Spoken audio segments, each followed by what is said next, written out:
रविदेव की कहानी। एक बार एक बुढ़िया थी।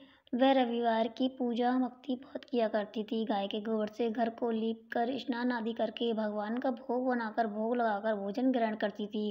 एक दिन उसकी पड़ोसन ने गाय को अंदर बांध लिया तो वह गाय का गोबर न ला सकी। ना ही उसने चौका दिया, ना ही भगवान का भोग बनाया, ना ही भोजन किया। निराहार रही, भूखी रह गई और सो गई। रात्रि में भगवान ने उसे सपने में पूछा, माता आज आपने हमारा भोग क्यों नहीं बनाया?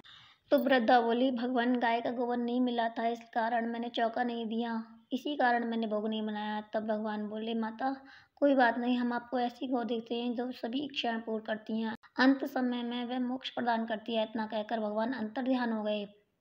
जब वृद्धा सुबह जगी तो उसने देखा कि उसके आंगन में एक सुंदर से गौ बछड़े होते हैं। उनको देखकर अत्यंत प्रसन्न होती है और उनको बाहर बांध देती है, वहीं खाने का चारा डाल देती है। इधर जब इसकी पड़ोसी ने देखा कि इसके पास इतनी सुंदर गौ बछड़े कहाँ से आए, ये देखकर उसका हृदय जल उठता है और देखा कि इसकी गऊ ने सोने का गोबर किया है, तो उसको चुपचाप अपने घर ले गई और अपनी गऊ के गोबर उसकी जगह रख गई। नित्य प्रति ऐसा ही करती रही। सीधी सादी बुढ़िया को इस बात तक खबर तक नहीं होने दी। तब सर्वव्यापी ईश्वर ने सोचा कि चालाक पड़ोसियों के कर्म से बुढ़िया ठगी जा रही है। तब भगवान ने अपनी माया से आंधी में चला दिए और अंधेरी भय के कारण बुढ़िया अपनी गौ बछड़ों को अंदर ले आई और वहीं खाने का चारा डाल दिया। जब बुढ़िया सुबह जगी तो उसने देखा कि उसके गौ बछड़ों ने सोने का गोबर किया है, तो वह अत्यंत प्रसन्न हुई और अपनी गौ बछड़ों को अंदर ही बांधने लग गई। इधर जब पड़ोसन को सोने का गोबर उठाने का दाम नहीं पड़ा तो वह ईर्ष्या से जल उठी और कुछ न कुछ उपाय सोचकर राजा के दरबार में जाकर कहने लगी, महाराज मेरे पड़ोस में एक ऐसी वृद्धा है जिसके पास एक ऐसे गौ बछड़े हैं, वह नित्य प्रति सोने का गोबर करते हैं। वह इतना सोने का क्या करेगी? आप उस गौ बछड़ों को अपने पास मंगा लीजिए और उस सोने से प्रजा का पालन कीजिए।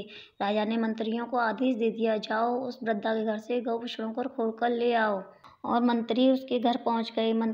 इतने ही वृद्धा भगवान का भोग लगाकर भोजन ग्रहण करने जा रही थी कि मंत्री उसकी गौ बछड़ खोल कर ले जाने लगे। तब वृद्धा ने कहा कि भाई मेरी गौ बछड़ों को मत ले जाओ, मेरे गौ बछड़ों को मत ले जाओ। काफी बार मना किया, रोई चिल्लाई और भूखी सो गई। इधर मंत्री उसकी गौ बछड़ों को ले जाकर राजा के दरबार में पहुंच गए और राजा उन गौ बछड़ों को देखकर अत्यंत प्रसन्न हुआ और महल में बनवा दिया। जब राजा सुबह जगा तो सारा महल गोबर से दिखाई देने लगा। यह देखकर राजा घबरा गया।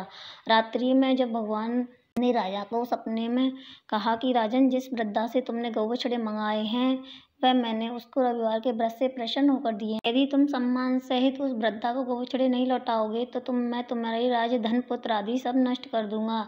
ऐसा सपना देखकर राजा ने नगर वासियों को अपना सपना सुनाया और उस वृद्धा को बुलाकर उसको सम्मान सहित गौ बछड़े लौटा दिए और उसकी पड़ोसियों को बुलाकर कारागार में डालकर उचित दंड दिया। इतना करने से राजा के महल से गंदगी दूर हो गई। राजा ने नगर निवासियों से कहा और शहर में ये घोषणा करा दी कि सभी अपनी मनोकामना की पूर्ति के लिए रविवार का व्रत करें। कहानी सुने जिससे बीमारी हरी, प्रकृति का कोई प्रकोप नहीं होता। बोलो रब्बे भगवान की जय।